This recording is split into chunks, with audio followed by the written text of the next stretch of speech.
Kalau daripada family saya adalah daripada family yang susah. Mak ayah saya adalah penolong getah lah. Ada 9 orang adik-beradik. Dan tak ada background bisnes, tak ada. Adik-beradik lain pun semua tak ada.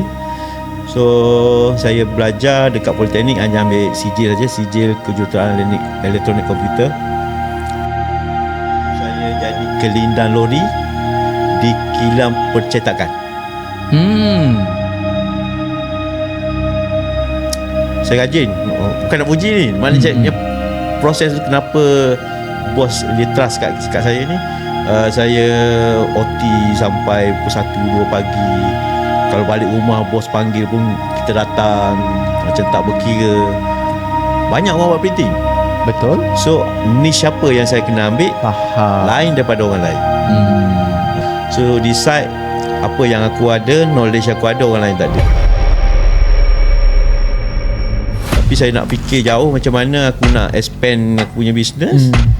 Aku ada tempat sendiri supaya aku boleh expand. Nak beli mesin ke apa, kau dah standby tempat lah. Order hari ni siap semalam. Kereta tak ada kaitan langsung pasal printing. Adakah seronok rasa dekat dalam zon selesa tu? Ada rasa hati-hati juga. Dia macam aku kena break sebenarnya. Maknanya dah stop. Aku kena fokus balik. Kena pergi balik. Ada orang kerja kaya, tapi bagi saya kaya ni subjektif. Kalau kau kaya ni, orang lain lagi kaya pada kau. Saya kata, kalau kata aku ada 10 biji kereta, orang ada beratus biji kereta yang dah buat kat China, dah balik aku buat. Dia survey kat sini, dia cakap harga sama printing lagi murah, dia cakap.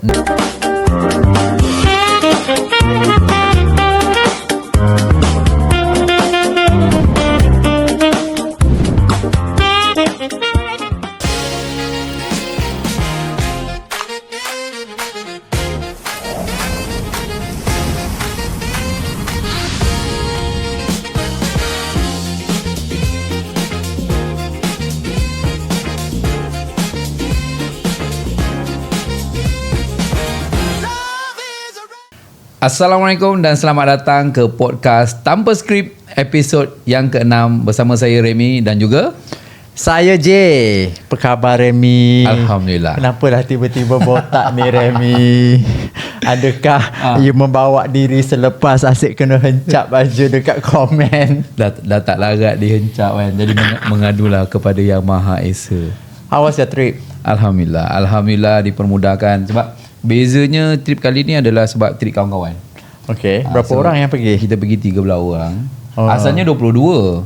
Tapi sebab perang, so flight kena cancel, ubah balik. And then separuh daripada tu cancel, tak pergi. Cuaca macam mana?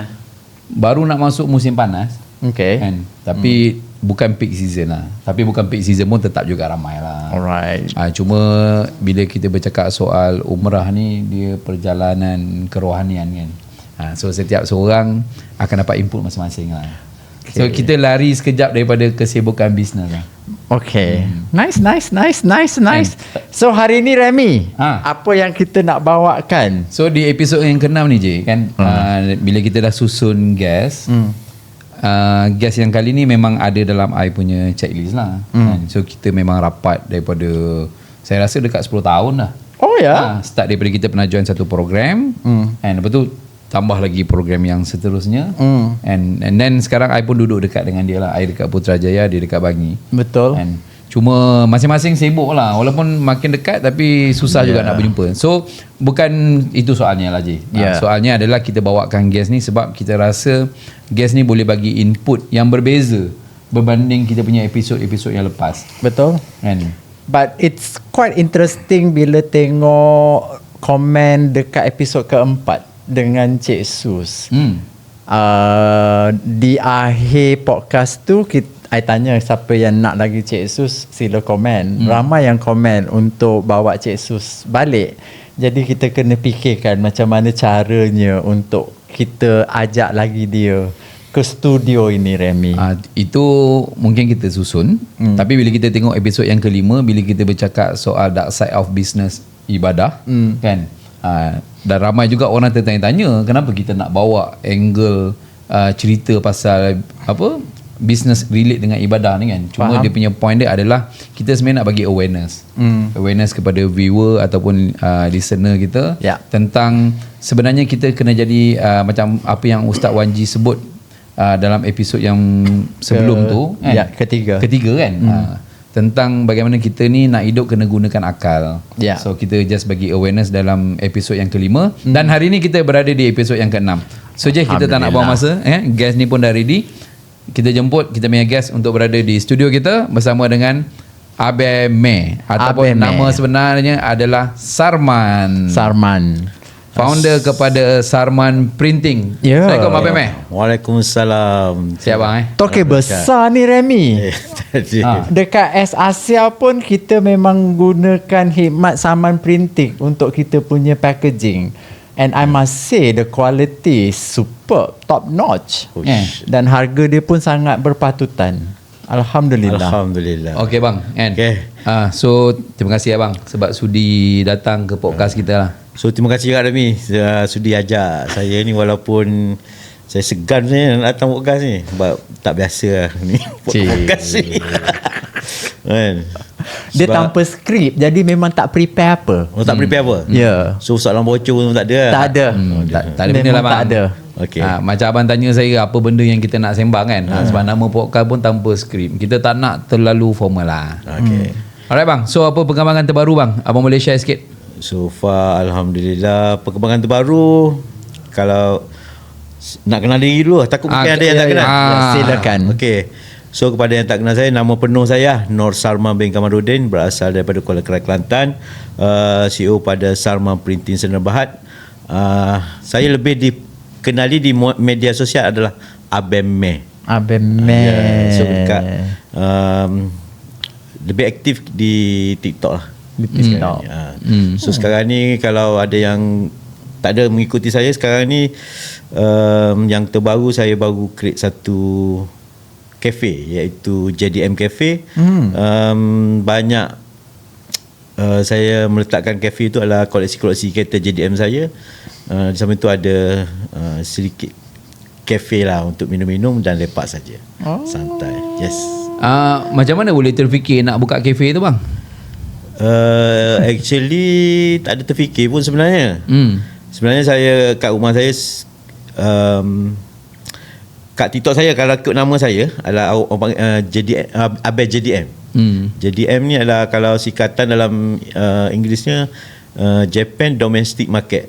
So kereta-kereta yang Japan punya lah.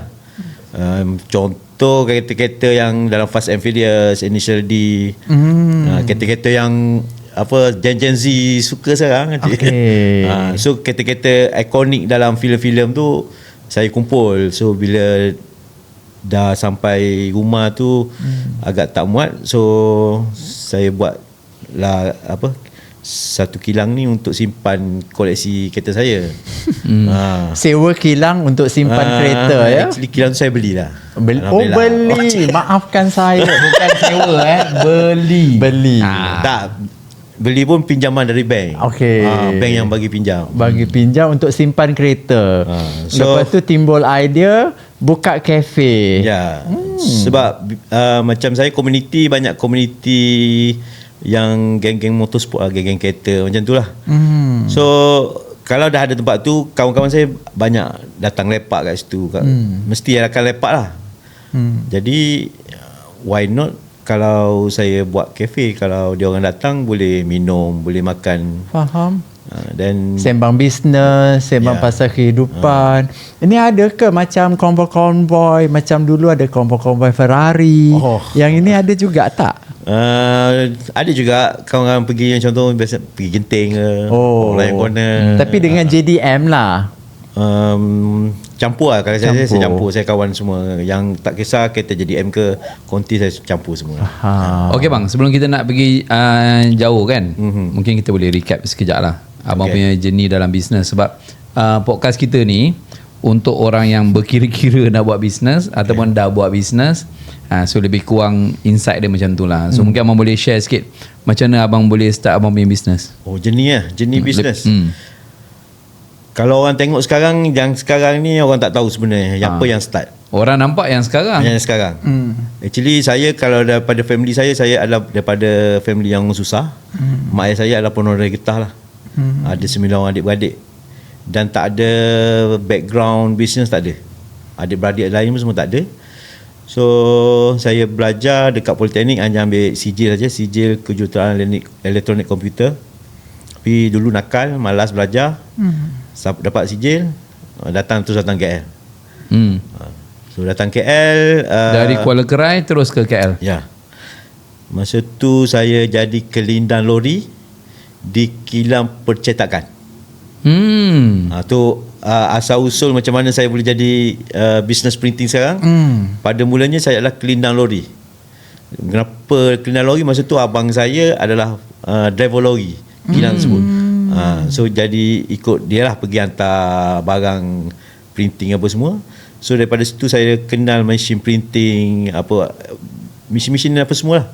So itu yang start belajar pasal printing. And then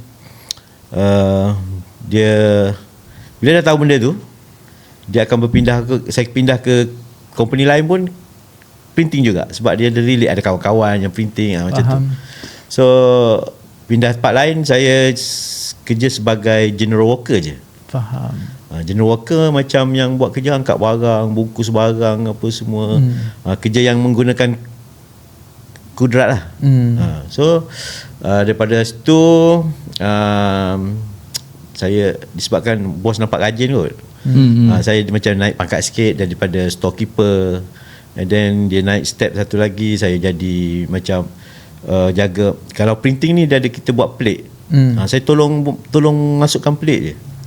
And then daripada situ saya rajin. Bukan nak puji ni, maknanya proses tu kenapa bos dia trust kat saya ni. Saya OT sampai pukul 1-2 pagi. Kalau balik rumah bos panggil pun kita datang, macam tak berkira. So sampai tu level tu bos saya macam nak naik satu stage lagi, dia panggil saya belajar DTP, Desktop Publishing Artist. Dia lebih kurang macam graphic designer lah. Tapi saya tak buat design, saya correction daripada designer yang bagi artwork tu, ada yang macam membar apa semua, saya yang correction kan. Tapi daripada situ saya belajar Photoshop, Illustrator, InDesign. Kalau dulu ada Quad Express, ColorDraw. Yang software-software ni dulu, saya rasa sekarang ni ada yang dah tak wujud pun. Tak dengar lah. So daripada situ saya belajar daripada experience tu lah.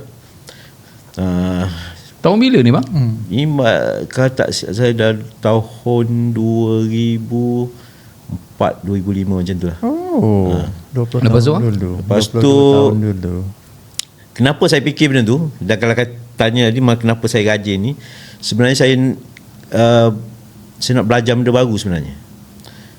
Tapi kebanyakan apa yang saya lihat sekarang, experience saya yang ada sekarang, banyak yang takut nak belajar benda baru, takut kena buat banyak kerja. Tapi macam saya nak something new, maknanya kita nak upgrade diri kita, macam mana kita kena add value lah. So that's why saya ambil sahut. Walaupun masa tu saya tak tahu apa AI apa semua, macam impossible aku tak pergi sekolah apa semua, aku nak belajar benda tu.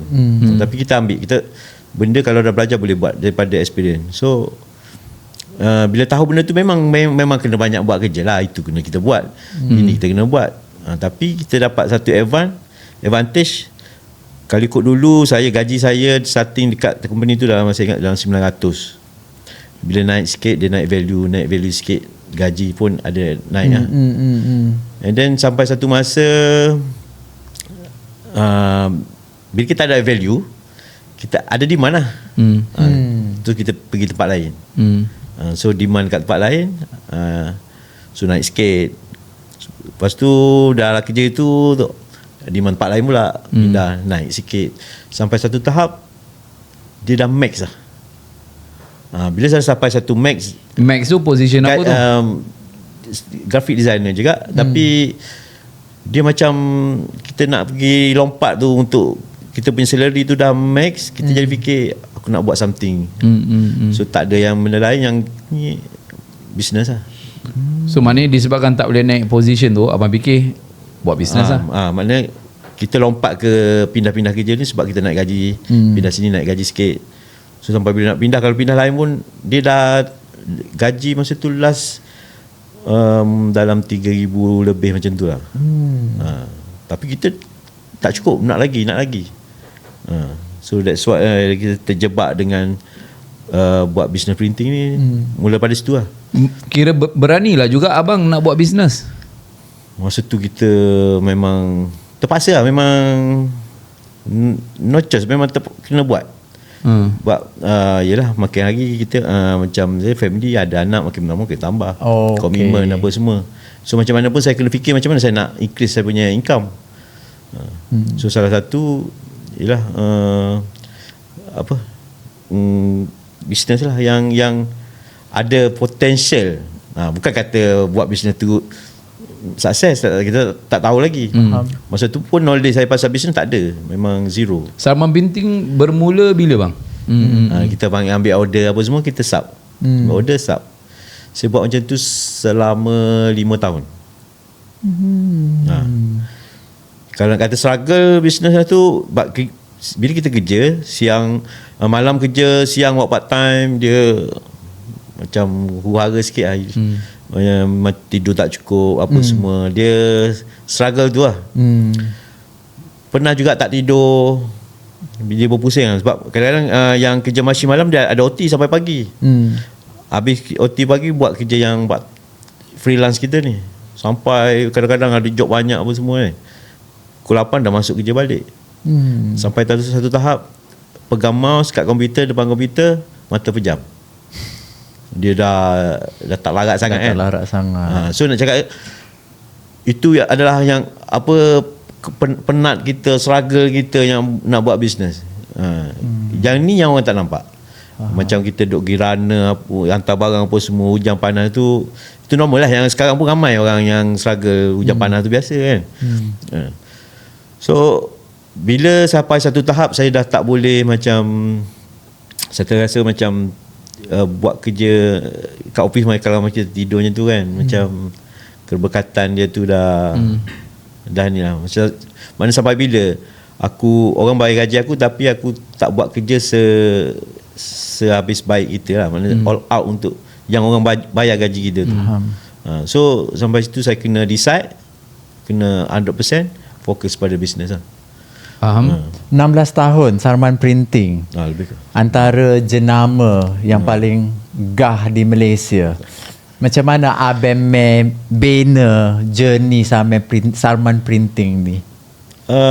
Dia start mana 5 tahun yang saya buat freelance tu, itulah masa yang saya kumpul macam customer lah untuk. Bayangkan dari sebelum ni kalau kita yang part time dengan gaji yang salary kita kerja, tiba-tiba yang part time ni nak kena jadi full time. So saya terpaksa lah journey dia. Dulu sebelum ni saya buat dekat rumah, so terpaksa sewa satu office. Lepas tu dia ada stage-stage dia lah. Sampai siap office, saya sewa separuh share dengan bangla tempat tu. Then bila dah satu tahap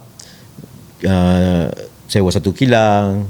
Tapi semua itu sebenarnya saya tak tahu lah. Kalau saya fikir sekarang, apa yang saya decision yang saya buat tu, kalau aku sekarang ni, aku rasa kalau aku sekarang aku rasa aku tak buat decision tu. Contoh macam kilang yang masa saya sewa yang share tu, mungkin share dalam 1,000 sebulan.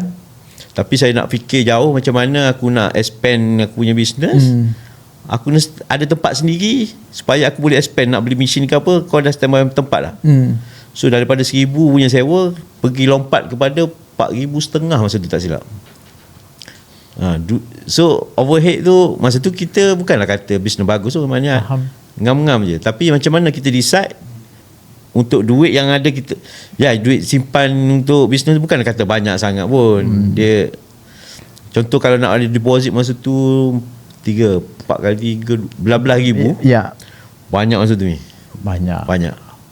So bila buat keluar yang untuk deposit ni, akan tinggal ni sikit je untuk rolling. Tapi kena decide. So ambil decide, tak apa, jalan dulu.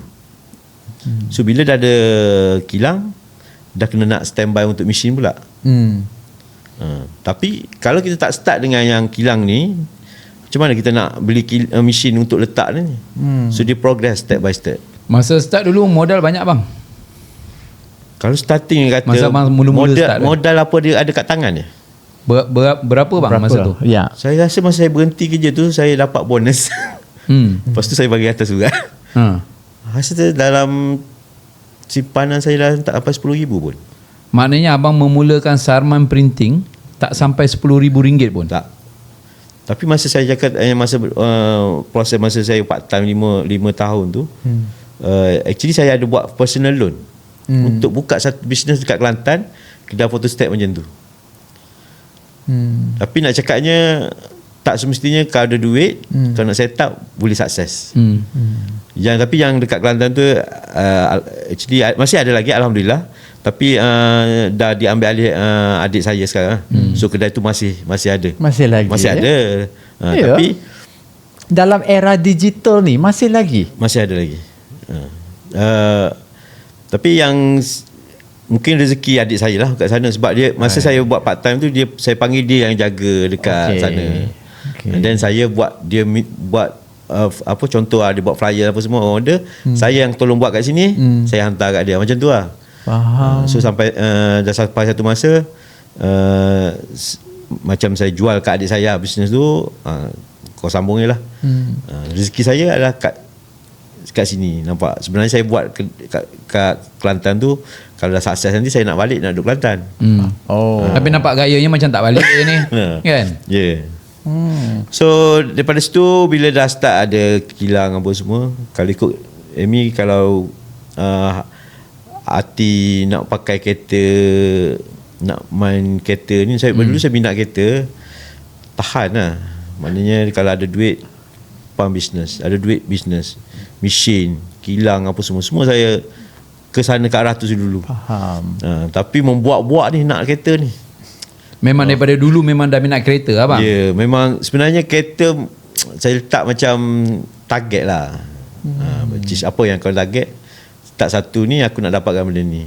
Untuk macam panggil apa self motivation. Macam tu lah. Apa kereta pertamanya tu? Kereta untuk yang motivation tu GTR lah. Masa tu kan GTR R35 kan, dia macam tahun keberapa tu Abeh dapat GTR tu? Saya dapat masa lepas PKP. Oh ya? Baru lagi. Selepas 9 tahun, 10 tahun. Macam tu lah, lebih kurang lah. Tapi sebelum tu mungkin kita beli lebih, keutamaan masa tu beli kereta family dulu. Faham. Tapi yang sport car ni macam Faham. nanti dululah. So maksudnya Sarman Printing ni diasaskan 2010, kemudian bisnes tu berkembang makin stabil, mengambil masa lebih kurang 10 tahun ni Rabbing untuk dia dulukan mana yang penting, kemudian barulah dia fokus untuk diri dia. Bermaksud sekarang Sarman Printing ni dah stabil? Alhamdulillah dah stabil lah. Maknanya tak ada kata nak macam bagus sangat, tapi boleh lah. Sebab macam sekarang kita, macam saya ada 80 orang staff. 80 orang. Maknanya gaji boleh bayar, sewa boleh bayar, EPF so boleh bayar, bonus semua, boleh bayar. Bonus every year ada. So maintain every year saya boleh dapat tu, saya Alhamdulillah. Tapi Abeh, bila tengok zaman digital ni, printing masih lagi lagi sebab yang untuk segmen saya tak pasti, sebab saya lebih pada packaging, kotak. Packaging. So benda tu dia akan berterusan, dia sentiasa ada. Walaupun digital, macam mana nak bungkus produk pakai digital kan. Mungkin kalau penggantian dia pun mungkin ganti dengan plastik apa semua, tapi itu costing lagi tinggi. So ini adalah satu, macam packaging ni pun satu decision yang saya buat masa awal-awal dulu. Sebab masa dulu pun printing actually banyak orang buat printing. Betul. So niche apa yang saya kena ambil lain daripada orang lain. So saya decide masa tu, dulu saya buat name card, flyers, kad kahwin, Yang fokus standard kepada benda tu. Tapi ya, fikir-fikir balik sama dengan orang lain lah. Lepas tu nak kena berlawan, bila nak dapat customer nak kena lawan harga apa semua. Faham. So decide apa yang aku ada, knowledge aku ada, orang lain tak ada. So that's why packaging yang experience daripada kerja apa semua tu, daripada situ saya pilih packaging. Interesting, that's a good point. Apa yang aku ada orang lain tak ada. Itu core competency dia yang membuatkan dia berbeza daripada orang lain. Power Abel. Tak. Tapi bang, dalam banyak-banyak orang lah kan yang saya jumpa kan, abang antara orang yang boleh kata brother lah bang. Bila-bila saya rasa macam nak perlukan pandangan, saya akan call abang kan. Sebab dalam bisnes ni, untuk kita dapat someone yang kita boleh betul-betul connect dengan ikhlas ni pun tak ramai bang. Sebab tu abang antara yang terawal saya jemput podcast ni kan. Ni abang-abang ni umur dia berapa dah ni? Berapa bang umur bang tahun ni bang? Sekarang baru 44 baru. 44 Sebayalah. Sebayalah dengan you muda 10 tahun kan. Okey bang, so bila abang start buat business printing ni kan, abang mula naik lah kan. So saya perasan masa kita dalam program dulu kan, abang akan duduk dengan saya, kita akan mula kenal orang kan. Kita duduk sekali, nampaklah abang macam introvert sikit kan. Saya yang buka pintu tu, abang follow kan. Saya tak tahu lah, macam saya kalau tak kenal, contoh macam Datuk kan, dia tak pecah lagi. Dia apa? Tak pecah ruyung lagi lah. Dia saya introvert. Kalau jumpa kita macam mana, kita macam nak tahu macam mana orang dulu. Saya lebih mendengar dulu. Mendengar dulu macam mana. Sebab kadang-kadang kita takut macam kalau yang dah kenal biasa kita cakap kita ni lain, tapi tengok orang ni macam mana, dia orang lain-lain. So that's why saya lebih mendengar. Cuma saya pergi ke soalan tu bang kan. Contoh macam abang nampak macam introvert, tapi bila kita duduk bersembang berdua berjam-jam pun boleh. Cuma bang, bila abang punya naik tu dekat TikTok tu kan, dia punya naik tu sampai 100, hampir 170,000 follower tu, abang naik disebabkan bisnes atau abang punya hobi? Saya rasa hobi ke. Tapi sebab bila sekarang ni macam tadi juga, apa yang aku kena buat yang orang lain tak ada buat. So contoh kalau macam saya kata kompetitor macam sekarang, bila sekarang ni packaging dah banyak. So macam mana saya nak lain daripada company printing ni? Mana tak kisahlah yang company buat packaging ke apa semua yang ni. So apa yang printing tak buat? Contoh kalau billboard. Billboard actually tak ramai yang printing yang buat.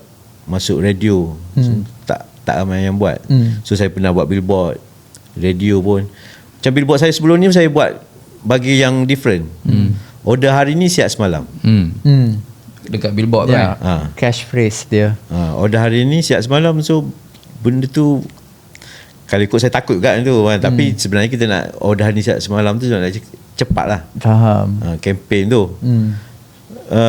Dan yang terbaru ni pun saya sekarang tengah nak buat billboard baru pun, disebabkan sekarang tengah trending saya punya personal ni JDN Cafe ni. Saya buat billboard saya letak printing, tapi saya letak gambar-gambar kereta saya. Wow. So 10 billboard ada 10 jenis kereta saya. Abang ada berapa kereta? Belas kot, macam tu lah kot. Memang kereta sendirilah. Kereta sendiri. Bukan termasuk kereta yang pakai tiap hari, bukan? Termasuk lah tu. Termasuk kereta yang pakai tiap hari lah. So masa dekat billboard tu, tagline saya tulis yang sekarang ni, we print fast and fearless. Fast and fearless. So kalau ikut kereta tak ada kaitan langsung pasal printing. Betul. Tapi nak tunjukkan laju tu.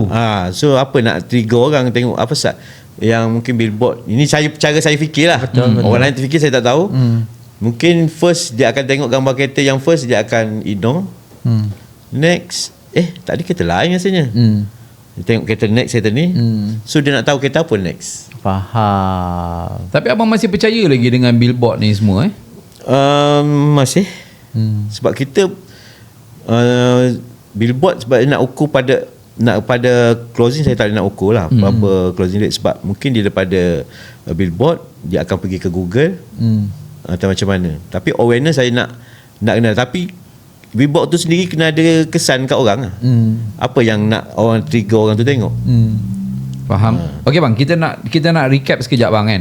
Bila abang dah start buat bisnes and then abang masuk kelas bisnes. Okey. Boleh saya tahu tak sebab apa abang masuk kelas bisnes? Okey, kalau aku ikut sini, macam saya tadi, saya zero knowledge. Saya bukan daripada bisnes punya family, kawan-kawan saya tak ada kawan yang bisnes, semua kerja makan gaji. Satu, macam mana saya nak dapat knowledge? Satu knowledge lah. Tapi dalam knowledge tu saya ada lagi, sebab mana saya nak buat network kat mana. Faham. So yang first dulu saya start business, saya join boleh cakap boleh kata BNI, Business Network International. So yang kat sini saya tahu, kat sini adalah tempat orang-orang buat bisnes berkumpul. So, abang mula dengan BNI BNI. Sebab why masa tu saya, ya kita kata baru bisnes, masa tu yuran BNI tak silap 2,000 lebih. So yang ni yang yuran yang paling murah, aku nak masuk, boleh aku akan jumpa ramai geng-geng bisnes. Boleh buat networking. Boleh buat network. Tapi network tak semestinya saya fikir, macam saya fikir network tak semestinya kau kawan dengan kau yang kena buat printing, aku tak. So kita kawan, saya kawan je. Dengan yang job printing tu dia akan datang kemudian, sama ada daripada orang tu sendiri ataupun daripada kawan-kawan dia ke sendiri. Dia macam apa orang panggil recommendation lah, macam tu. Faham. Recommend. Tadi Abang sebut juga ya, Abang kata berulang kali yang Abang tak pandai bisnes.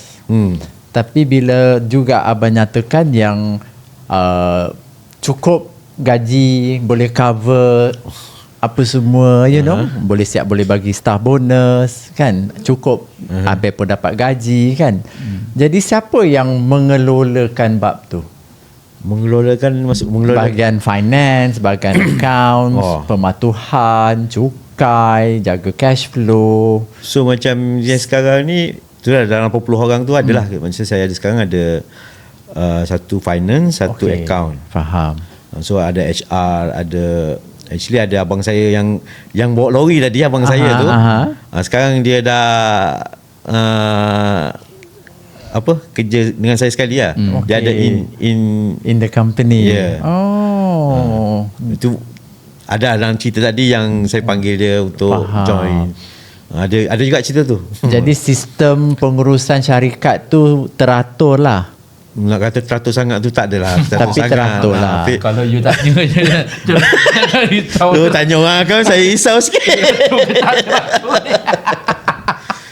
Okey bang. Tak adalah maknanya tanya saya account, saya buta account. Saya tak tahu. Kalau account cakap A je lah. Tapi saya hire orang yang lebih tahulah, maknanya saya tahu yang basic itu je lah. Tapi macam siapa pula yang ajar nak set pricing, nak kira profit margin, nak tahu berapa? Sebab bila saya cakap kenapa saya tanya soalan ni? Sebab company saya berada sekarang adalah customer saman printing, and then bila management ataupun the person in charge buat keputusan nak buat dengan saman printing, dia kata price dekat saman printing ni kompetitif, dan quality dia sangat bagus untuk packaging produk, you know. So macam mana you maintain pricing? Tapi betul lah bang, apa harga yang abang bagi orang lain susah nak beat harga abang tau.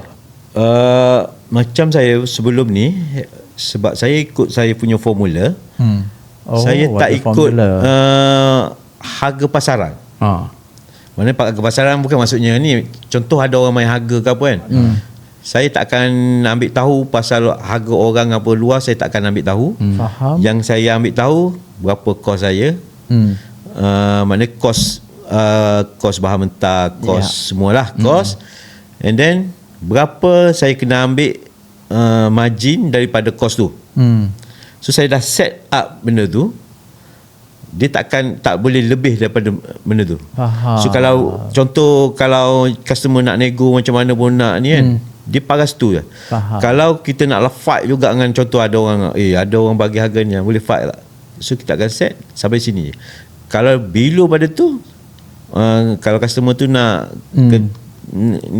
ke supplier lain, terpulang. Faham. Sebab kenapa kita nak buat benda tu sedangkan kita rugi? Walaupun orang duk nekan-nekan, tapi ada juga yang sebab sekarang kan nak dapat job susah. Dia lower pun lower lah, janji dapat job, ada job. Faham. Tapi bila kita dapat job tu, kita buat, kita nampak je margin, tapi kecil margin tu. Ada margin kecil, tapi dia ada risk juga printing ni. Kadang-kadang ada wastage ke, ada rejection ke apa. Benda tu kita kena standby juga. Risk dia tu. Pandai dia. Wastage. Wastage. Pandai dia. So kalau kita dah paras tu, maknanya okey formula tu, maknanya staff-staff saya akan ikut yang tu. Faham. So tak ada kata saya ada 10 orang team sale. Faham. So 10 orang team sale, tak ada orang ni ada tahap ni, level ni, tak ada. Faham. Kita dah bagi standard tu. So tak perlu nak tanya, kita nak survey berapa orang tu jual sekarang. Tak perlu. So berapa kemampuan company kita sampai tahap tu je. Faham. Baguslah dikelolakan dengan baik syarikat ni. 80 orang ya. Masya Allah. Alhamdulillah. Tapi bila abang masuk kelas-kelas bisnes ni, membantu tak terhadap bisnes abang? Membantu juga. Sebab macam contoh yang ada yang masuk, saya fokus pada ada yang sifu-sifu yang lebih kepada fokus pada marketing. Ada yang yang ads ke apa, dia berbeza-beza. Lain sifu lain dia punya ajaran dia kan. Itu satu. Kalau kelas-kelas ni satu knowledge. Satu lagi kalau ikut dulu saya, macam mana dulu saya orang tak ada orang kenal mana sangat. Dan macam mana tak sepopular sekarang tak ada. Macam mana saya nak satu level dengan orang yang contoh famous, contoh Remy Bliss. Saya tak contoh lah, Bliss dulu famous. Macam mana sampai sekarang Okey bang, terus bang. So macam mana aku nak duduk sekali dengan Remy, boleh sembang dengan dia. Kalau kita pergi yang macam ni, yang tak kenal dia macam susah sikit. Faham. So satu lagi ni, bila saya join kelas ni, maknanya paling tidak pun walaupun kita tak sama level, dia sama level kelas. Dalam kelas sifu yang sama. Faham. So bila satu sama, dia senang lah nak align, nak borak ke apa semua. Tapi saya pun, saya kata tadi, saya introvert. Saya mula-mula nak kenal orang tu susah sikit. Tapi kalau dah kenal okey lah. Tak semua yang dalam satu kelas tu yang boleh masuk dengan kita, boleh nak borak. Ada kita biasa macam saya rokok lah, tapi aksi ni jangan tiru lah.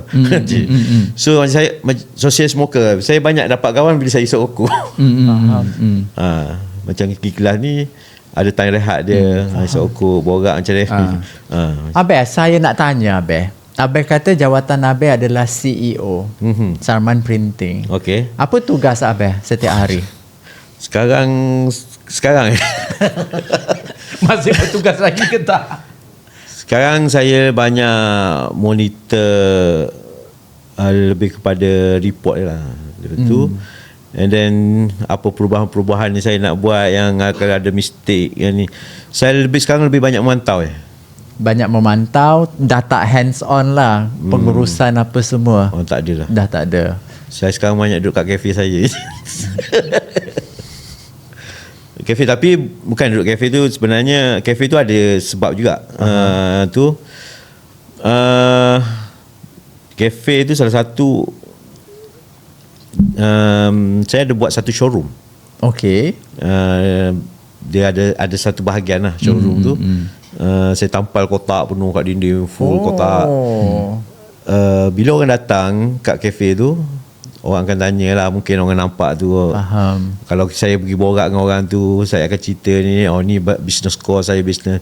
Actually lebih kepada soft marketing untuk saya kat kafe tu. Interesting. Okey bang. Okey, sama. Mana soalan apa tadi? Tak, maknanya pengurusan abang masih lagi tak memantau bisnes? Saya masih memantau. Kalau tengok sekarang banyak tengok report daripada, contoh ada daripada account, daripada bahagian sale ke designer. Adalah dia dekat group. Sekarang kan semua kat group je. So based on kat situ lah. Banyak lebih pantau kepada daily. Tak ada, maknanya tak banyak. Saya rasa saya dah kurang duduk dekat office yang kat kilang. So saya lebih banyak kat kafe. Macam kafe sekarang pun dia dekat dia. So apa-apa hal macam HR ke finance apa semua nak sign apa semua, dia akan cari saya dekat kafe sekarang. Faham? Okey bang, saya nak relate balik bila kita bercakap soal bisnes bang kan. Ada 3 benda yang kita tak dapat nak lari lah, which is kita dalam bisnes, agama dan kehidupan lah. So 3 benda ni saling berkait. So dengan bisnes abang sekarang ni, abang happy tak dengan keadaan bisnes dan ekonomi abang sekarang? Alhamdulillah, saya bersyukur lah dengan apa yang ada sekarang ni. Sebenarnya saya akui sekarang ni saya sebenarnya mood zone selesa sebenarnya. Sebab dengan bisnes saya every month macam dia cukup makan, adalah margin sikit. Lepas tu macam gaji apa semua 1 hari bulan on time apa semua. Lepas tu lagi satu, macam saya banyak foreigner. For foreigner ni, so ada foreigner biasa dia nak overtime, so ada overtime. So ada extra money. Macam dapat, macam mana nak cakap, saya dapat bagi peluang pekerjaan. Asbab saya lah, asbab duit tu lalu saya untuk staff saya. Faham. Dia dah rasa cukup, Remy. Dia dah rasa cukup. So apa yang you nak komen je? I rasa macam interesting sebab kalau tengok journey dia 16 tahun, dia dah struggle daripada awal, belajar benda baru, you know, tanpa banyak alasan, dan dia sentiasa ada prinsip, aku akan buat apa orang lain tak buat, dan aku tak nak lawan dengan apa orang lain dah biasa buat. Itu pegangan dia, dan sampai sekarang dia dah sampai ke zon selesa. Adakah seronok rasa dekat dalam zon selesa tu? Dia dah masuk zon tu. Ya. Zon selesa dia seronok, tapi sebenarnya dalam dia rasa ada rasa hati-hati juga. Dia macam aku kena break sebenarnya. Maknanya dah stop. Aku kena fokus balik. Kena pergi balik. Sebab bila zon selesa ni boleh katakan, walaupun kita buat macam marketing macam biasa apa ni, tapi saya sendiri rasa lah, orang lain saya tak tahu, owner business lain saya tak tahu, saya rasa bila ni touch bos ni, saya punya touch untuk benda baru tu tak ada. Faham. Dia akan stagnan macam tu je. Faham. So maknanya kalau kata bisnes abang sekarang kan, apa end game ni bisnes abang ni ke mana? Kalau kita tanya ke mana arah tuju Salman Printing ni, apa abang nak jawab? Saya kalau ikut arah tuju, kalau matlamat saya nak ada every negeri tu ada saya punya branch. Okay. Sebab macam sekarang saya ada branch dekat Kota Baru. Okay. Hari tu kita buat Kota Baru tu, konon-kononnya nak, bila dah okey kat situ, saya nak duplicate kat tempat lain. Ya. Tapi bila dah okey kat situ, saya tak zone selesa. Dia malah nak fikir nak buka satu tempat lagi, nak kembangkan lagi. Dia dah macam cukup makan, dah cukup tu kan. Zone tu. Tapi rasa macam nak satu Malaysia ni ada kita punya outlet kali ikut kan. Sebab macam sekarang macam packaging kilang ada dekat Bangi. So yang kat Kelantan tu dia just ambil order je. So benda tu boleh duplicate untuk banyak negeri lagi. Faham. Bijak. Okey, lagi satu cabaran kalau bercakap tentang persaingan, Abel. Ramai juga sarankan, sebab bila saya sekarang dah start sen-sen lengan kan, buat bisnes kan. Dulu mengajar, sekarang Datuk sendiri yang buat kan. Jadi bila kita tengok option dia, packaging segala benda kan, diorang kata China lebih murah. daripada Malaysia, komen Abel sendiri? Saya ada yang murah tapi dia tengok juga. Sebab saya rasa sekarang kalau untuk volume yang tak high volume, saya rasa tak murah. Sebab ada customer saya yang dah buat kat China, dah balik ke buat dia survey kat sini, dia cakap harga sama printing lagi murah, dia cakap. Sebab bila dah dia campur cost shipping apa bla bla bla, lagi mahal. Ya. So lupa faktorkan cost shipping tu. Shipping ke tax apa saya tak tahu time. lah. Lagi satu time. Time dan kualiti tu dapat tak? Sebab kita sekarang bincang ayam itik, tak tahu apa hasil dia. Betul. Bila sampai tu tak tahu. So kalau yang customer nak saya tak ada masalah pun. Benda tu sebab kita punya kekuatan kita. Faham. Dan saya lebih macam saya terapkan pada team sale adalah kita punya servis dengan kita punya untuk kita bagi tahu customer apa. Kita punya nasihat apa panggil? Advice. Kita punya advice.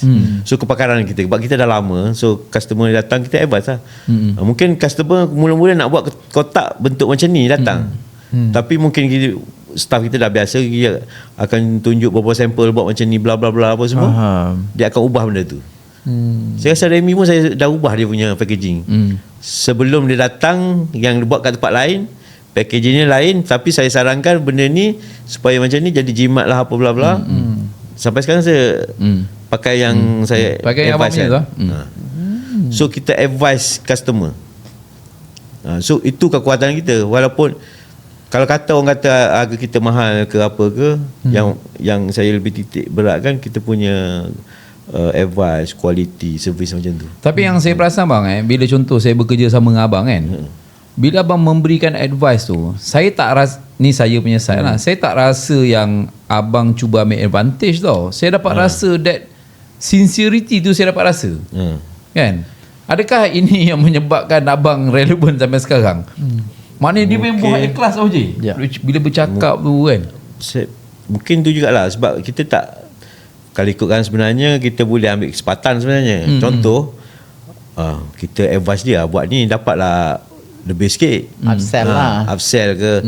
Tapi kita buat ikut apa yang keperluan customer apa semua yang ni. Tapi kalau kita upsell untuk kualiti yang lebih better, kita akan bagi option sebenarnya. Kalau kau buat macam ni harga macam ni, kalau buat macam ni harga macam ni. Yang ni kelebihan dia lawa sikit, ni macam ni. So keputusan dekat customer juga. Faham. Okey bang, saya nak tanya bang, dengan keadaan abang sekarang kan, kalau diberikan peluang, apa yang abang nak belajar sekarang? Nak belajar sekarang? Ke dah tak nak belajar dah? Aku dah dah tak nak belajar. Kalau ikut sekarang macam mana yang bisnes sebenar lah sebenarnya. Maksudnya macam mana Abang tertanya-tanya, sebenarnya bisnes ni patut buat cara macam mana? Buat macam yang betul lah, macam contoh macam dalam buku lah, macam mana benda tu. Sebab macam kita tahu, macam saya sekarang saya tahu berniaga ni, kita ambil barang ni, kita jual dapat untung, itu berniaga lah tu. Faham. Tapi yang sebenarnya tak tahu lah, mungkin ada sistem dia macam mana apa. Kalau saya dengar yang Jerry cerita-cerita saya benda kan? Macam Datuk kata kan, ramai orang pandai berniaga tapi tak pandai berbisnes. So benda tu menjadi question mark kat abang. Sebenarnya macam mana bisnes ni betul? So aku ni betul ke dia kan? Sekejap lagi aku cerita-cerita Jerry kau apa benda kan ni? Tak, sebab point dia adalah dah 16 tahun you dah sampai, you dah capai apa yang you impikan. Family dah selesa, mak bapak you dah siapkan semuanya, dah dapat balas jasa, dan you pula bila dah dulukan benda yang you patut dulukan, sekarang baru you fikirkan diri you untuk main kereta ni. Betul? Tapi sekarang soalan dia, berapa jauh lagi saman printing ni? Dan ada juga niatnya yang tertunggak untuk ada branch dekat setiap negeri itu. So itulah saya kena balik, kena fikir balik. Kena fikir dah. Paling jujur saya ni. Saya jujur. Sebab jangan risau, ini paling jujur dah. Jangan risau sebab kita bawa dia. So saya sebab macam saya kata, memang saya sekarang tengah memang saya tengah zone selesa. Tapi agak berbahaya lah sebab kita kalau setengah orang ada ni ada orang kerja kaya. Tapi bagi saya kaya ni subjektif. Kalau kau kaya ni, orang lain lagi kaya pada kau. Macam saya kata, kalau kata aku ada 10 biji kereta, orang ada beratus biji kereta. Tapi ada orang tak tunjuk. Macam saya macam kereta saya tunjuk publish buat content apa semua. Ini sebenarnya saya nak relate balik kepada bisnes saya. Faham. Personal branding saya. Itu marketing lah. Personal branding Abang Meh guna kereta untuk kebaikan saman printing. Sebab memang benda tu saya minat. Dan benda ni saya tak nak bazirkan kepada just minat saja. So saya expose untuk orang tahu. Okay, orang tahu. So saya ada buat konten apa semua, ada follower apa semua. Dia ada sedikit sebanyak membantu menaikkan saya punya bukan authorities, jauh lagi, maknanya adalah nama sikit, credibility dan juga personality tu wujud. So bila ada ni some customer yang sekarang ni ada yang customer pun sebab adalah title JDM punya collector macam tu. Dan kafe, kalau ikut kafe yang saya buat ni kat Malaysia ni berapa banyak je ada. Tak banyak. Ke ini yang pertama atau dah ada yang sebelum ni konsep yang macam lain tu? Pun ada. Ada dah. Dan target saya nak juga benda ni macam orang overseas apa semua. Kita nak orang benda yang kalau kafe ni JDM ni, dia orang overseas pun dia gila juga benda ni. Dan tak banyak pun kat overseas pun tak banyak benda tu. Kalau kafe JDM ni konsep dia macam mana abang? Dia ada kereta-kereta JDM je. Mana orang datang nak tengok kereta-kereta JDM lah. Dan kereta-kereta ni dia nak tengok atas jalan susah lah. Rare lah. Rare lah macam tu lah. Apa yang steam sangat kereta JDM ni? Tak tahu lah nak cakap. Dia minat lah kot. Mungkin daripada dulu minat. Dia memang dah ada follower dia lah. Dan saya nak share jugalah yang kereta ni JDM ni, dia saya beli, kumpul dan saya boleh buat duit balik dengan benda tu. Dia macam emas jugalah konon-kononnya. Dia business lah, bukan sekadar hobi yang boleh menjana. Kata business tu tak adalah business sangat, tapi dia sebenarnya kita kumpul nak jual tu sayang sebenarnya. Tapi ada juga yang saya dah jual. Example lah, saya ada beli satu EK9 kereta tahun 2000 lah. Jenama apa tu? Honda EK9. Honda EK. Okay. Itulah dia. Saya beli masa tu 180,000. Saya pakai 6 bulan, saya jual kereta tu dengan harga 245,000. So dalam masa 6 bulan ada dalam 65,000. Masya-Allah. So dia simpan benda ni, kalau kata emergency fund pun boleh jadi juga benda masih tu. lagi ada. Dia 16 tahun saman printing. Anak berapa sekarang Abeh? baru 5. Baru 5. Orang rumahnya? Baru satu. Baru satu. So untuk keluarga ni telah disediakan apa yang patut seorang bapa sediakan? So far alhamdulillah lah. So salah satu impian saya pun sebelum ni, kalau matlamat ada pergi kelas ni, kan tulis 100 impian. So far alhamdulillah lah.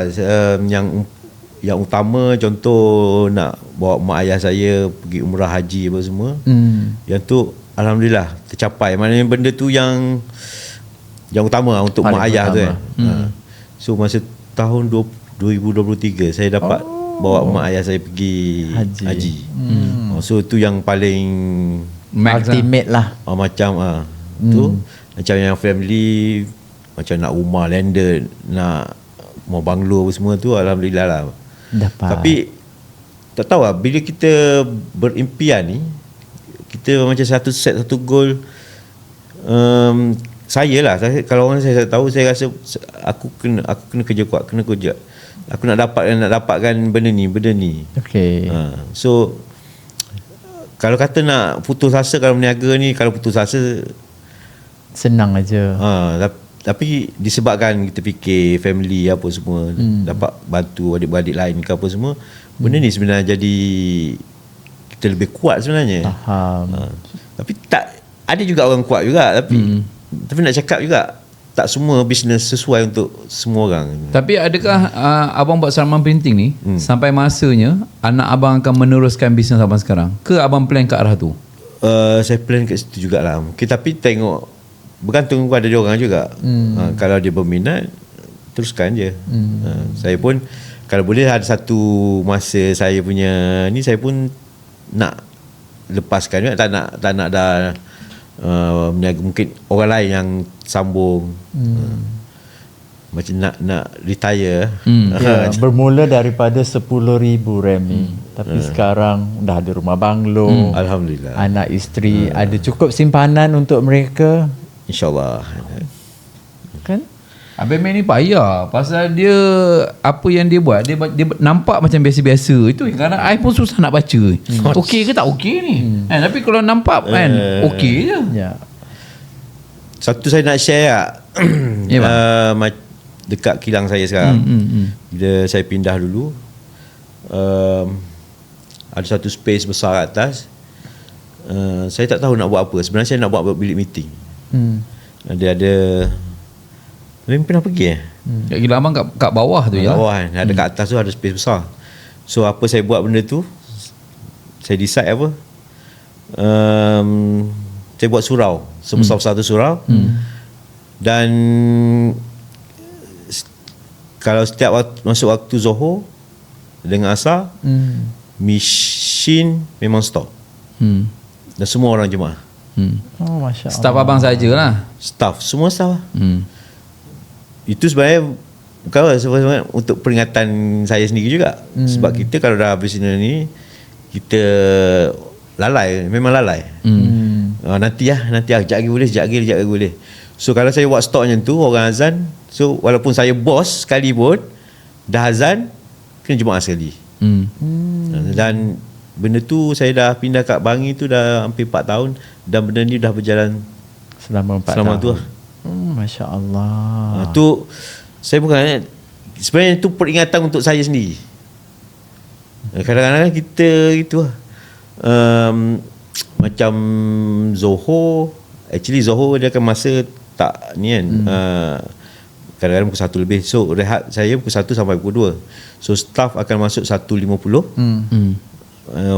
Sebenarnya rehat 1 jam, tapi kita ambil 10 minit daripada staff dan 10 minit daripada company lah. Maknanya selebihnya tu, contoh habis jemaah pukul 2 suku ke 2.20 tu, staff company lah.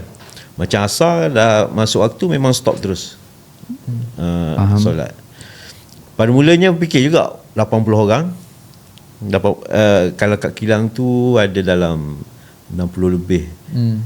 Kalau kita fikir kalau 60, kalau total tadi rasa dekat sejam tu. Kalau sehari 60 jam. Masa kerja yang hilang kalau untuk buat benda ni. Tapi kita fikir balik, siapa yang bagi masa tu? Faham? Okey bang. Tadi kita dah bercakap soal bisnes, and then kita pergi kat hobi. Kita pergi kepada topik yang beza sikit lah bang. Tentang abang punya perjalanan dakwah di tabligh. Kan? Saja saya nak abang kupas sikit, macam mana momen tu bermula bang? Dia momen tu bermula bila dah ada benda ni semua. Kau rasa macam sampai sini je, itu je. Contoh nak rumah, dapat rumah.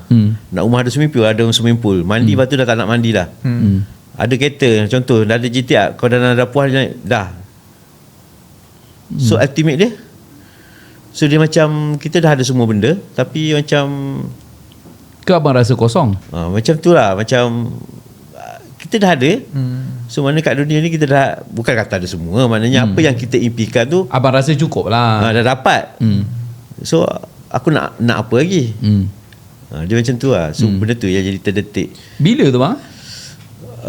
2022 macam tu. 2022 start macam tu lah. Tapi saya pun pergi yang 3 hari macam tu, macam refresh sebenarnya.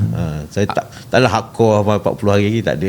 So apa kesan dia bang bila abang keluar 3 hari kan, abang balik buat bisnes? Kadang-kadang abang keluar 3 hari kan, abang balik buat bisnes. Apa kesan daripada diri kesan abang? Tu lain sikit lah. Tapi masa tu, tapi saya ikhlas, saya cakap sekarang ni saya pun lalai balik. Bila saya dah pergi ni, dia ujian dia ni. Sekarang ujian kat saya sekarang. Orang ajak pergilah, tak nak pergilah. Bukan tak nak pergi, kita akan bagi alasan. Memang ada kerja, ada kerja ni, memang ada event lah apa tu. Tapi kita nak dahulukan yang mana sebenarnya. Ini saya sendiri, saya mengaku saya sekarang ni pun bukan bagus sangat.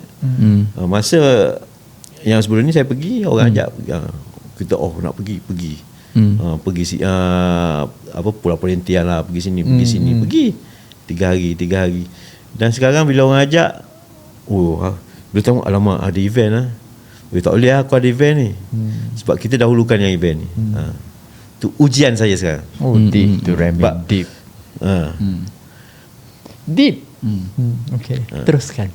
So itulah macam sekarang. So saya berharap pun saya pun kembali boleh pergi, ada masa untuk pergi. Bukan tak nak pergi.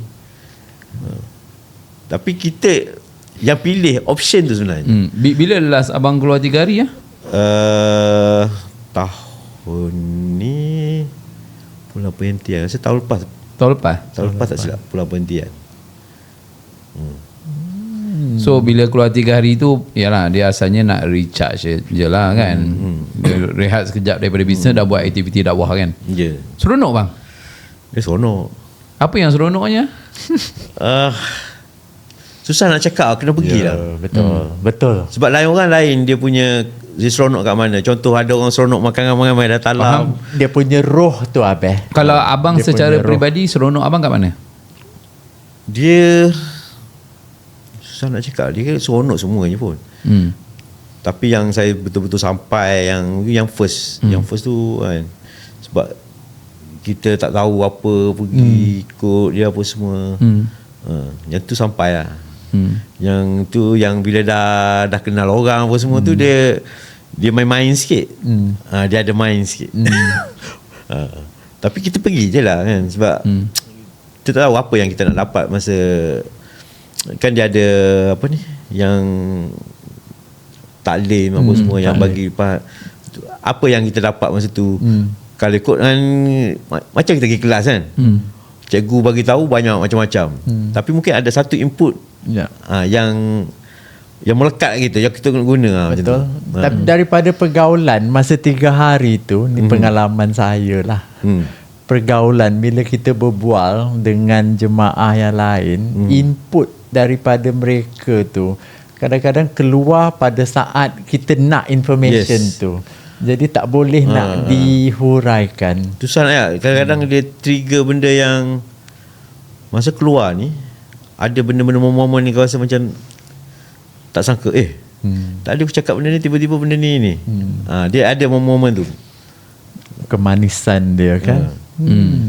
Kadang-kadang ada yang kita, apa yang kita nak dipersoalkan sebelum kita pergi, contoh duk main-main dalam kepala. Kadang-kadang pergi, tiba-tiba dia datang dengan, kita tengok something tu, inilah jawapan dia. Macam tu lah. Dia sangat berseni lah Remy. Dia susah nak cakap lah. Abang Man ni sangat berseni orangnya. Kerja yang dia buat pun sangat seni. Hidup dia penuh dengan kesenian. InsyaAllah. Seni. Very artistic. Apa rasa bang hari ni duduk di podcast kita? Okay kan?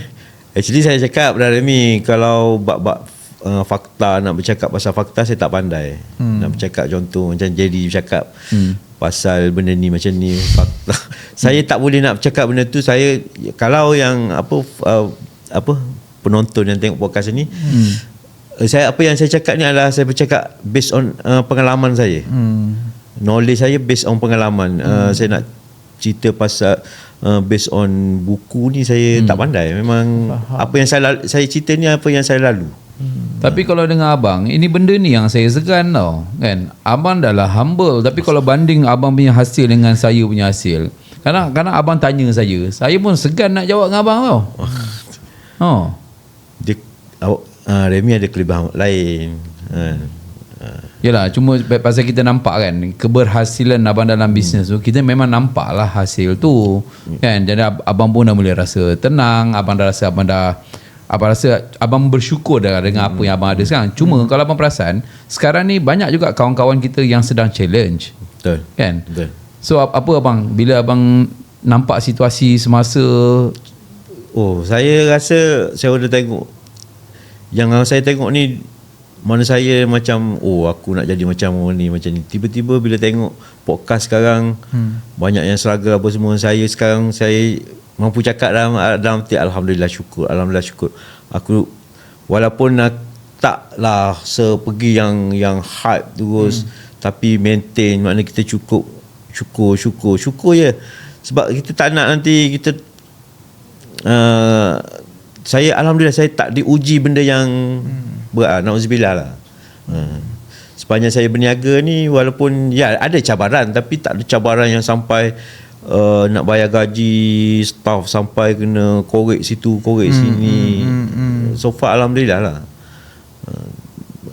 Loss tu ada, tapi loss, walaupun kita loss, tapi yang contoh kita ada macam simpanan ke apa tu, kita dahulu bagi selesai. Tak macam mana pun kita struggle, untuk staff kita selesaikan dulu. Saya tak nak bila disebabkan kita ni nak cover kita punya ni, tapi hak yang staff yang buat kerja ni, hak dia kita ambil untuk cover kita punya macam tu. So kita selesai yang tu, yang kita baru kita fikir macam mana. Dia tahu set priority. Satu lagi Abang Meh. Masa perang awal tahun hari tu. Perang. Okey. Resin ataupun bahan mentah yang percetakan apa semua naik. Tapi harga you tak naik tau. That's why macam saya memang ada kos naik, turun naik. Disebabkan kita kan repeat customer. Kita sebenarnya takut. Kita bila naik harga ni takut customer lari apa semua. Tapi kita buat calculation juga. Buat calculation, adakah bila kita mengekalkan formula yang biasa ni, adakah akan efek. Dan bila dikira-kira balik, sebenarnya pricing kita adalah masih ada margin lagi. Sebab kita ada satu set yang apa panggil yang selamat lah. Maknanya set margin yang selamat, bila harga turun naik tu, dia macam safe. Betul. Sebab banyak saya tanya supplier kan, semua akan hantar email mengatakan kenaikan harga, tapi daripada saman printing tak ada tau Remy tau. For a few months tau sebenarnya. Actually saya dah kira balik apa semua ni masih, so boleh kekal. Sebab saya sebenarnya main cost dekat paper. Actually paper yang kalau turun naik yang ni, yang saya patut jaga sebenarnya. Yang naik harga yang lain tu, dia mana dia banyak barang buat printing kan, dia macam-macam barang. Ink kan, ink apa semua, tapi dia naik kat ink tu taklah banyak sangat. Maknanya yang core sebenarnya dekat paper tu. So paper macam saya dah letak satu harga saya untuk saya beli, walaupun harga tu naik ke turun, paras harga untuk quotation customer adalah paras ni.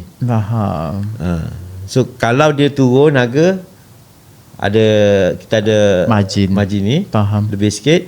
Kalau dia naik, kita save. Kita faham. Pesanan Abang Meh kepada mereka yang di dalam bisnes printing ini sebagai seorang otai. Tak ada, saya tak otai lagi. Boleh dikira otai lah bang, level abang sekarang. Printing saya tak sangat, saya umum lah kan, untuk peniaga. Macam saya tak ada nak bagi nasihat, saya tak pandai lah. Nasihat semampu abang lah. Macam kita berniaga ni, memang kita nak tengok keuntungan. Tapi macam saya cerita tadi, macam mana kita dengan customer tu, dia lebih kepada macam yang Nabi cakap apa tadi apa bang? Sensing orang macam tu lah. Mana kita ikhlas lah. Mana kita bagi apa yang kita tahu, apa yang kita boleh bagi apa semua, macam tu. Tak ada kata nak tipu customer, nak ambil kesempatan apa semua. Maknanya kita bantu menyelesaikan masalah customer lah sebaik mungkin lah. Jangan ambil kesempatan semua. Dan kalau macam ujian tu berbisnes, macam saya ada lalui tapi tak adalah yang kuat sangat. Tapi macam mana kita nak jadikan masalah tu sebenarnya adalah bukan saya tak cakap tu macam benda tu masalah, kita as a cabaran, as berniaga. So bila ada masalah kita kena cari solution. Bukan kata macam mana,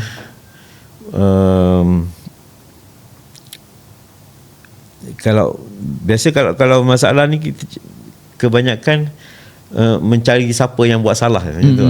Macam tu lah. Kita dah mula nak pointing finger siapa punya kerja ni kan. Staff saya pun ada selalu kada buat rejection apa semua pada benda yang sama berulang apa semua. Saya lebih fokus kepada macam mana kita nak settlekan benda ni dan macam mana kita tak nak bagi benda tu berulang. Faham. Okey bang, kita nak recap sikit bang kan. Masa abang nak mulakan bisnes pun berkira-kira juga. So abang buat selama 5 tahun, abang buat part time, kemudian baru abang jump kan secara full time. So kepada orang yang sedang tengok podcast kita ni bang kan, yang dia berkira-kira macam nak buat ke tak buat, nak buat ke tak buat. So apa pesanan abang bang? Pesanan saya, kalau nak buat tak nak buat ni sebenarnya dia 50-50 lagi. Sebenarnya dia dah kena cari kekuatan dia kat mana sebenarnya. Kalau kekuatan dia dekat makan gaji dia, tapi kalau untuk bisnes dia tak kuat lagi, cuba dalam masa bekerja tu cuba buat dulu lah. Macam yang hakiki ni kuatkan yang hakiki dulu lah. Yang macam saya tak tahu lah, saya dulu terlebih berani kot. Tapi untuk kita jump kepada yang nak buat bisnes ke yang 50-50 ni, kita pun kena fikir balik, adakah kalau aku lompat ni macam saya waktu tu, walaupun nak berhenti, kita ada standby apa, in case apa, kalau aku buat ni tak jadi apa, standby. Alright. Masa saya nak berhenti tu actually saya ada beli rumah flat lah masa tu. So apa secure saya, saya refinance rumah saya tu sebelum saya berhenti. Saya fikir saya refinance rumah ni supaya kalau apa-apa hal aku ada backup. Faham. Refinance sebab masa tu bila kita nak refinance kena ada gaji apa semua. So bila dah refinance baru saya berhenti. Tapi duit refinance tu sebenarnya saya tak guna pun. Faham. Sebab kita buat alhamdulillah apa semua. So refinance sebenarnya balance pun dalam mana dapat refinance pun dalam 30,000 macam tu je. Tak adalah banyak sangat. So duit tu saya top up kepada bisnes. Okay, business printing ni ya, Abeh. You mula 2010. Masa tu dunia baru recover daripada subprime crisis. Krisis ekonomi, yang berlaku dekat industri perbankan. Kemudian 2011-2012 ekonomi start booming. Kemudian COVID, dan sekarang kalau kita tengok lepas COVID, ekonomi sekarang makin huru-hara. Dengan perang lagi yang baru berlaku. Tapi untuk saman printing masih lagi kekal teguh, relevan. Dan macam mana you mengatasi cabaran ekonomi ini dengan bisnes? Saya terus-terang saya cakap, saya tak pandang benda tu. Faham. Saya tak ambil tahu pasal, bukan tak ambil tahu sangat, ambil tahu gitu-gitu je. Saya tak ni apa yang saya nak fokus, saya fokus apa yang saya buat. Faham. So saya ekonomi macam mana pun, berperang apa semua, macam mana saya nak kena survive, saya cari jalan untuk saya survive tu. So yang macam apa perang apa semua, bagi saya dia tak efek sangat pun. Maknanya bukan tak dia efek tapi mungkin efek sikit je lah. Sebab kita cari jalan macam mana aku nak ke depan. Kalau ada pergolakan apa semua, tak efek sangat kot. Power lah Remy. Fokus dia. Tapi kalau you perasan je kan, cerita Abang Meh daripada awal dah sejam ni kan, genuine kan. Sangat genuine. Sebab tu saya jemput abang tu bang. Sangat Pasal genuine. kita tak nak cerita yang bajet-bajet yang membongkak pun kita tak nak juga bang. So maknanya abang just share dengan kita, inilah story abang. Ya. And so kepada orang yang mendengar, inilah secara ikhlas apa yang Abang Meh rasa, perjalanan dia, inilah dia. Dalam podcast tanpa skrip ni. Dia cari ilmu, kemudian dia cari tahu dan dia cari buat, Remy. Complete semua tu. You know. Dan dia tak banyak alasan, tak banyak berkira-kira. Dan bila I tengok, for example, kita boleh tengok perspektif yang mungkin dia ada 20 kereta kan untuk dan kenapa dia rasa, you know, kalau orang tengok perspektif dia kan ada 20 kereta, mungkin dia ni orang yang lara ke apa ke, tetapi dah 16 tahun dia dah dulukan banyak benda. You know, dan kalau kita tengok impian dia yang paling utama dapat hantar parents dia pergi haji, dan dia sendiri dapat pergi haji. Masa tu abang pergi sekali bang kan, dengan parents abang kan. Saya ingat tu. Ya tu pun pergi private sebab yelah sebab kita, mak yang masa tu mak saya pun dah umur dah 70 lebih. So saya takut. Dia dah umur yang ada sakit apa semua. Saya kena macam mana pun saya kena, walaupun duit yang masa tu package pun dekat 100,000 untuk seorang. Kalau ikut 300,000, banyak kan. Dekat 300,000 untuk 3 orang pergi. Tak apa saya kata. Sebab 300,000 tak apa, duit nanti kita cari balik. Faham. So saya dahulukan. Maknanya Alhamdulillah dah settle semua. Saya pun lega lah. So kalau kata beli kereta banyak ni pun faham. Yang wajib dah tunai. Dah dulu kan priority tu kan. Itu yang I nak cuba cakap. Dia dah dulu kan mana yang dulu dah siapkan untuk keluarga dia, dah siapkan untuk wife, anak-anak, you know, which is interesting. Dan dia bawa adik-beradik dia dalam company. Okay, family business dia senang ke handle? Nak kata senang tak senang, tapi saya clear cut terus. Actually business saya asbab jugalah. Saya ada 9 orang adik-beradik.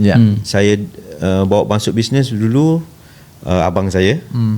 Lepas tu adik saya ada 3 orang masuk dalam bisnes saya, bekerja dengan saya. Dan bila dah kerja, dia orang dapat experience pasal printing apa semua. And then saya bagi sikit modal, kau run sendiri. Buat satu business printing, dia run. Dan sampai sekarang Alhamdulillah, adik saya yang seorang tu jaga yang kat kedai saya yang kat Kota Baru. Yang 2 lagi dia buat ada satu company printing, buat packaging juga dekat Sedang. So asbab saya yang mula ni, dia orang business printing. Dan satu lagi yang kat Kelantan tu lah, yang kedai yang photostat yang tu.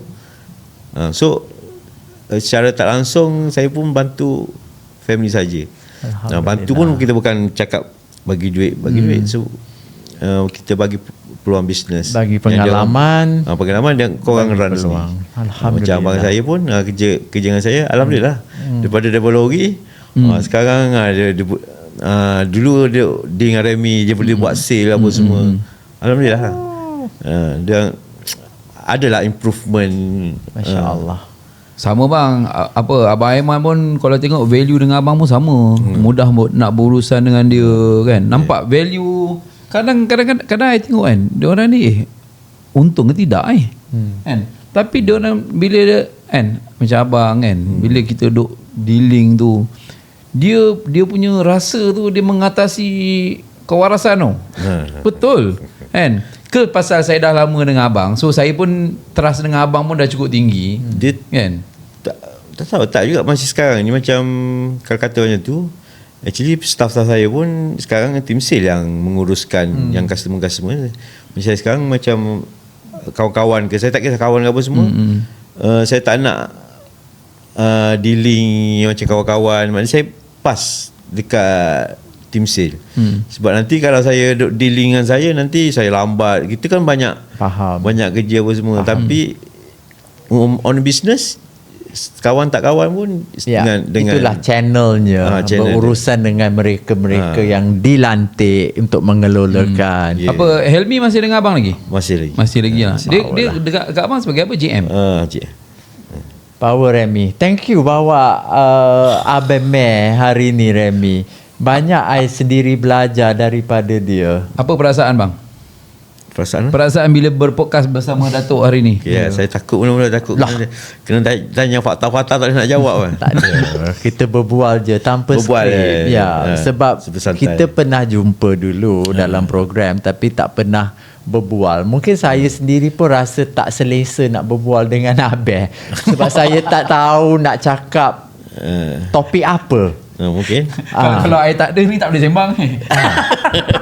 Kau tak Remy, kadang-kadang kita tak tahu apa rentak dia kan. Tapi cari itulah.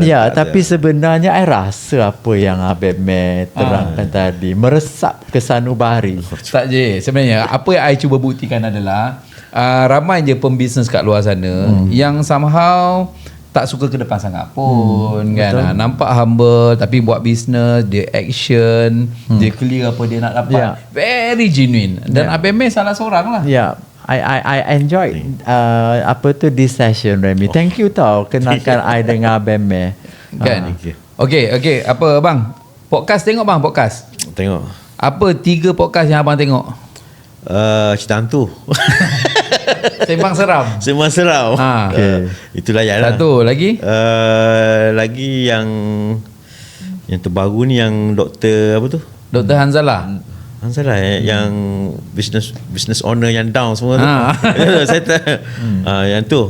Kenapa abang suka tengok apa cerita-cerita down ni memotivasikan abang ke apa? Tak, saya nak tengok mana titik yang faham. Titik terendah. Bukan terendah, titik yang kejatuhan tu. Apa ni? Sebab apa yang saya tengok tengok yang ni semua saya idolakan dulu semua kan, tapi saya tak nak benda tu terjadi kat kita, na'udzubillah kan. So kita tengok benda tu dan mungkin poin-poin lain yang saya boleh ambil sebagai pengajaran. Bisnes ni sebenarnya sebab Allah tak uji kita je. Walaupun kita hebat macam mana pun, kalau dia dah nak uji kau hebat macam mana pun dia uji. Setuju. Yang ketiga? Yang ketiga saya fikir apa bang, inilah dia.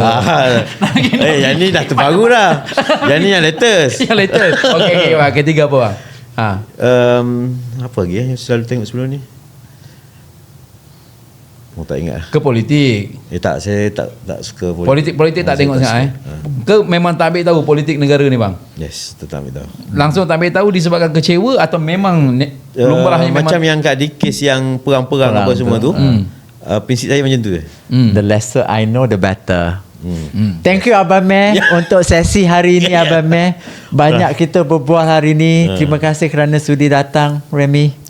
Terima kasih juga Tanpa Skrip podcast sudi ajak saya, walaupun saya ni tak adalah siapa-siapa. I think you had so much to apa share. yang saya boleh rumuskan bang, abang ni diam-diam berisi sangat. Jadi berisi abang tu yang saya nak ambil bang. Lagi saya belanja makan.